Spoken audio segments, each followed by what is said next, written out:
Hello friends, computer के महत्वपूर्ण प्रश्नों के साथ एक बार फिर से आपका स्वागत है मेरे YouTube channel UP government exam में। दोस्तों, जो भी क्वेश्चन मैं इस बार लेके आया हूँ वो सारे ही क्वेश्चन बहुत इंपॉर्टेंट हैं और कंप्यूटर के क्वेश्चन जो मैं आपको बताऊंगा आप उनको तो याद करें ही करें, साथ साथ मैं आपको जो टॉपिक बताऊंगा उन टॉपिक्स को भी आप घर पर पढ़ लें। इसलिए आप अपने साथ कॉपी पेन लेके बैठा करें ताकि जो टॉपिक्स मैं आपको बताता हूँ उन टॉपिक्स को आप लिख लिया कीजिए। दोस्तों, अगर मेरे चैनल पर नए हैं तो प्लीज चैनल को सब्सक्राइब कर दीजिए। देखिए, पहला क्वेश्चन कह रहा है इनमें से कौन सा पॉइंट एंड ड्रॉ डिवाइस है। पॉइंट एंड ड्रॉ डिवाइस कौन सा है? माउस है, प्रिंटर है, कीबोर्ड है, स्कैनर है, सीडी रोम है। तो ड्रॉ कौन कर सकता है, पॉइंटर कौन हो सकता है? तो वो माउस होगा।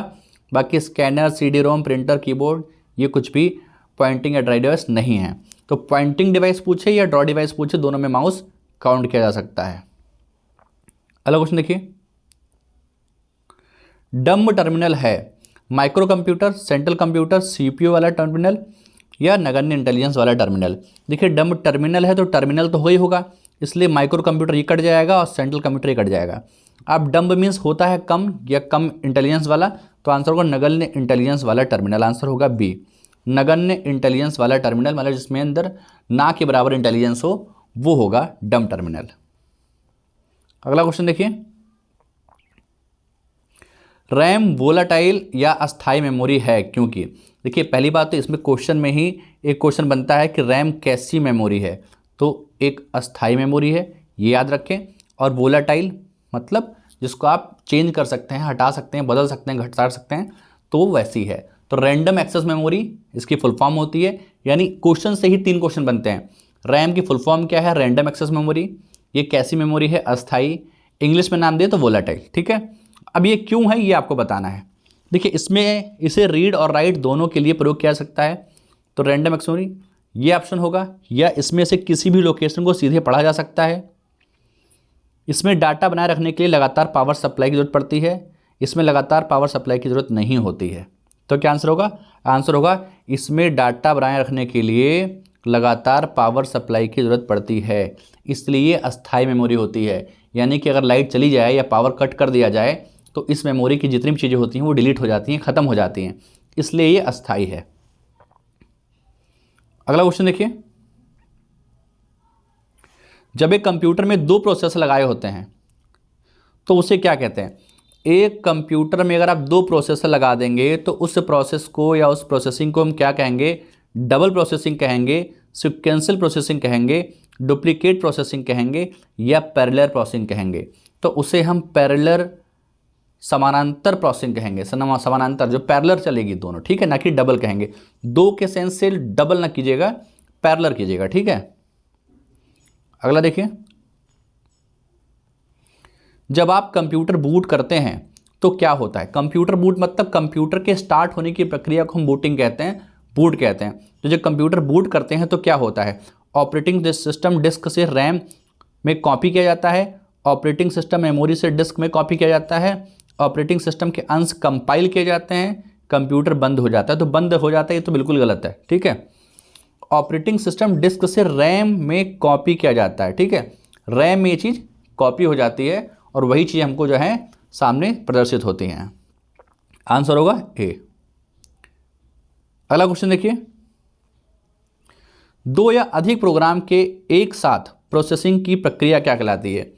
2 या अधिक प्रोग्राम के एक साथ प्रोसेसिंग। देखिए, यहाँ पे एक साथ प्रोसेसिंग करनी है 2 प्रोग्रामों की, ठीक है। तो इस प्रक्रिया को हम क्या कहेंगे? Multi programming, multitasking, multi processing या टाइम शेयरिंग। देखिए, प्रोसेस कर रहा है तो क्या होगा? प्रोसेस ही होगा, तो प्रोग्रामिंग नहीं होगा, टास्किंग नहीं होगा, शेयरिंग होगा, मल्टी प्रोसेसिंग होगा। 2 या 2 से अधिक मतलब मल्टी हो जाएगा, मल्टी प्रोसेसिंग। अगला क्वेश्चन देखिए, वह सॉफ्टवेयर जो उस तरीके को नियंत्रित करता है जिससे कंप्यूटर सिस्टम काम करता है और ऐसे साधन उपलब्ध कराता है जिसके द्वारा प्रयोक्ता कंप्यूटर के साथ इंटरेक्ट कर सकता है, क्या कहलाता है? ठीक है, देखिए, मतलब एक सॉफ्टवेयर के बारे में बताना है जो नियंत्रित करता है, कंप्यूटर सिस्टम का काम करता है और ऐसे साधन को उपलब्ध कराता है जिसके द्वारा प्रयोक्ता कंप्यूटर के साथ इंटरेक्ट कर सके। यानी कि कंप्यूटर को चलाने के लिए जो मेन चीज़ है वो क्या होनी चाहिए जो कंप्यूटर को यूज़ कर सके? तो आंसर प्लेटफॉर्म होगा, ऑपरेटिंग सिस्टम होगा, एप्लीकेशन सॉफ्टवेयर होगा, मदरबोर्ड होगा, या इनमें से कोई नहीं होगा। देखिए प्लेटफॉर्म का कोई रोल नहीं है, ऑपरेटिंग सिस्टम ही ऑपरेट करने के लिए होता है। ऑब्वियस सी बात है, किसी भी डिवाइस को आपको चलाना है तो उसको ऑपरेट करना है तो ऑपरेटिंग सिस्टम तो होना बहुत जरूरी है, तो आंसर होगा ऑपरेटिंग सिस्टम। अगला क्वेश्चन देखिए, उपयोगकर्ता यह कैसे निर्धारित कर सकता है कि कंप्यूटर पर कौन सा प्रोग्राम उपलब्ध है। कंप्यूटर पर कौन सा प्रोग्राम उपलब्ध है ये यूज़र कैसे निर्धारित करेगा। हार्ड डिस्क की प्रॉपर्टी देखकर, बूटिंग के दौरान प्रोग्राम की सूची देखकर, डिस्क की फाइलें देखकर, या इनमें से कोई नहीं। तो आंसर होगा बूटिंग के दौरान प्रोग्राम की सूची देखकर उपयोगकर्ता यह डिसाइड करेगा कि कंप्यूटर पर कौन सा प्रोग्राम उपलब्ध है। आंसर होगा बी। अगला क्वेश्चन देखिए, कंप्यूटर के सभी भाग ठीक कार्य कर रहे हैं तथा सिस्टम में लगे हुए हैं, यह सुनिश्चित किया जाता है किसके द्वारा। बूटिंग द्वारा, प्रोसेसिंग द्वारा, डेस्कटॉप द्वारा, या एडिटिंग द्वारा। देखिए कंप्यूटर के सभी भाग ठीक कार्य कर रहे हैं, सिस्टम में लगे हुए हैं, यह सुनिश्चित कैसे होगी। बूटिंग द्वारा होगा, या डेस्कटॉप द्वारा होगा, या प्रोसेसिंग द्वारा होगा, या एडिटिंग द्वारा होगा। तो ये होगा बूटिंग द्वारा। ठीक है, बूटिंग द्वारा ये डिसाइड होगा कि इसके सभी जो कंपोनेंट्स हैं, सभी भाग हैं, वो कार्य कर रहे हैं। अगला देखिए, डाटाबेस मैनेजमेंट सिस्टम, DBMS। देखिए फुल फॉर्म याद रखिए, DBS में फुल फॉर्म क्या है, डाटाबेस मैनेजमेंट सिस्टम होता है डाटा को क्रिएट, मेंटेन और कंट्रोल एक्सेस उपलब्ध कराने के लिए प्रयुक्त हार्डवेयर, या फिर डाटाबेस को क्रिएट, मेंटेन और अनकंट्रोल। देखिए अनकंट्रोल तो नहीं होगा, ये हटा दो ऑप्शन। डाटाबेस को क्रिएट, मेंटेन और कंट्रोल एक्सेस उपलब्ध कराना। ठीक है, देखिए यहाँ पर भी क्रिएट है, मेंटेन है और कंट्रोल एक्सेस उपलब्ध कराने के लिए प्रयुक्त हार्डवेयर है कि सॉफ्टवेयर है। ठीक है, तो ये सिस्टम है मैनेजमेंट का, तो यहाँ सॉफ्टवेयर होगा ना कि हार्डवेयर होगा। आंसर होगा डाटाबेस को क्रिएट करने, मेंटेन करने और कंट्रोल एक्सेस उपलब्ध कराने के लिए प्रयुक्त सॉफ्टवेयर है। इस ऑप्शन में ए और सी में कोई अंतर नहीं है, पर यहाँ पर हार्डवेयर लिखा हो, यहाँ पर सॉफ्टवेयर लिखा है, तो आंसर होगा सॉफ्टवेयर में। अगला क्वेश्चन देखिए, निम्न में से कौन डाटा को छोटे से बड़े के हिसाब से प्रदर्शित करता है। यानी कि आपको जो कैरेक्टर होते हैं उनको किस तरीके से आप जो है छोटे से बड़े लेके जाना है ना, आरोही क्रम में ले जाना है, बढ़ते क्रम में लिखाना है आपको।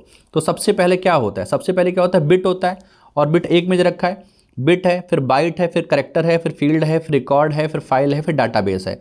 तो ये सीक्वेंस आपको याद भी होना चाहिए। सबसे छोटी यूनिट क्या है, वो बिट है, उसके बाद बाइट है, उसके बाद कैरेक्टर है। अगला क्वेश्चन देखिए,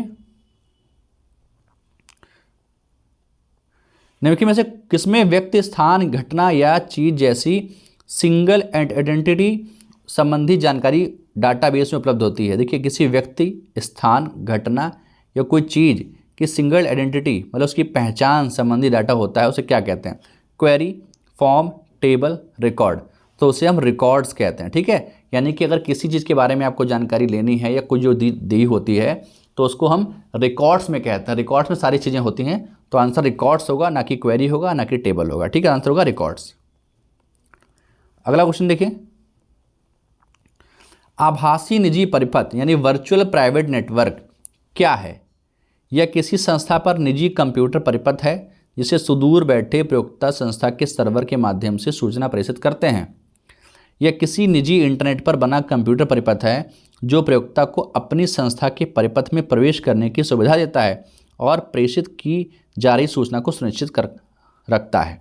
देखिए निजी परिपथ है तो निजी तो होगा ही होगा। ठीक है, तो किसी निजी इंटरनेट पर बना कंप्यूटर परिपथ है, ठीक है, जो प्रयोक्ता को अपनी संस्था के परिपथ में प्रवेश करने, ठीक है, की सुविधा देता है। भाई आपकी अपनी है तो उसमें प्रवेश करने के लिए सुविधा देगा और प्रेषित की जा रही सूचना को सुरक्षित करता है।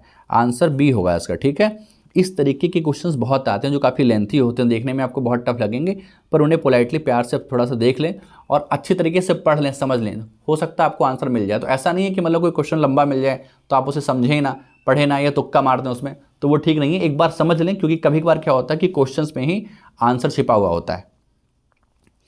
अगला क्वेश्चन देखिए, नेशनल ई गवर्नेंस प्लान के अंतर्गत SWAN यानी स्वान क्या है। State wide area network, systematic wide area network, state wise area network या सिस्टम्स वाइज एरिया नेटवर्क।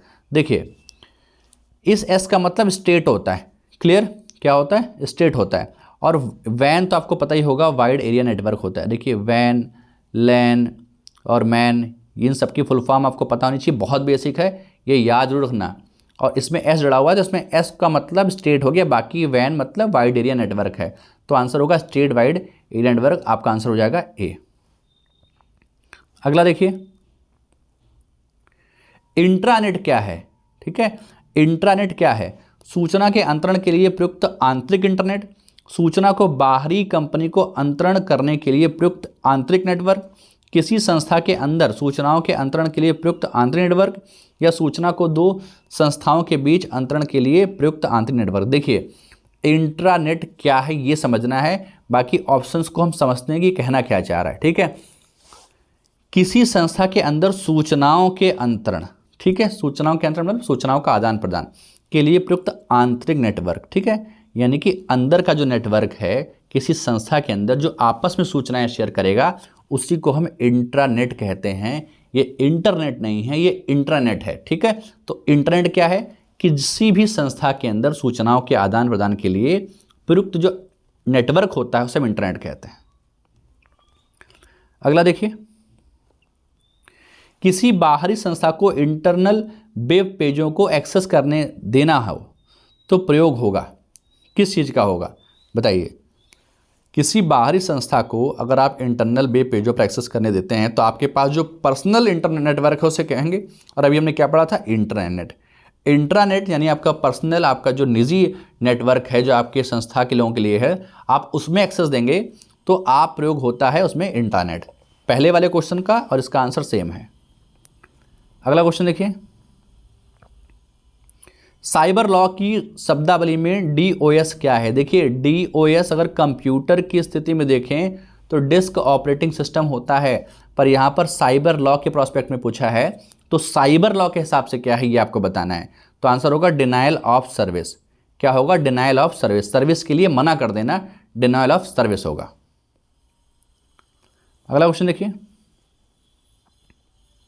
निम्नलिखित में से किसमें वायरस का लक्षण होने की ज़्यादा संभावना नहीं होती?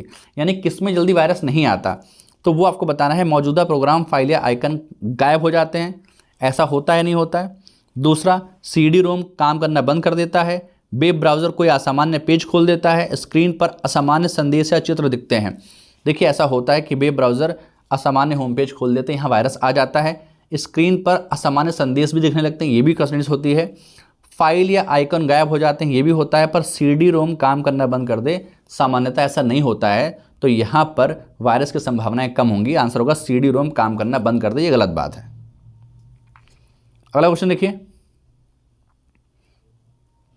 फाइल एक्सटेंशन इस्तेमाल किया जाता है फाइल को नाम देने के लिए, फाइल के प्रकार को पहचानने के लिए, फाइल को पहचानने के लिए, या इनमें से कोई नहीं। ठीक है, तो एक्सटेंशन क्या होता है? जैसे XML, XLS, आपकी एक्सेल फाइल के लिए XLS होता है, डॉक्यूमेंट के लिए DOC डॉक होता है। तो ये जो एक्सटेंशंस होती हैं ये फाइल के प्रकार को पहचानने के लिए होती हैं, ना कि फाइल को नाम देने के लिए होती हैं। नाम तो आप खुद भी दे सकते हैं, लेकिन आपसे पूछा गया है कि फाइल के प्रकार को पहचानने के लिए होती हैं एक्सटेंशन, ना कि फाइल को नाम देने के लिए। अगला क्वेश्चन देखिए, माइक्रोसॉफ्ट वर्ड में रिप्लेस विकल्प कहाँ पे होता है? देखिए इस तरीके के क्वेश्चन ही पूछे जाते हैं कि ये ऑप्शन आपको कहाँ मिलेगा, कोई शॉर्टकट की पूछी जाती है, या कोई आपसे पूछा जाएगा कि ये मेन्यू कहाँ पे होगा, या इस मेन्यू में क्या चीज़ होगी।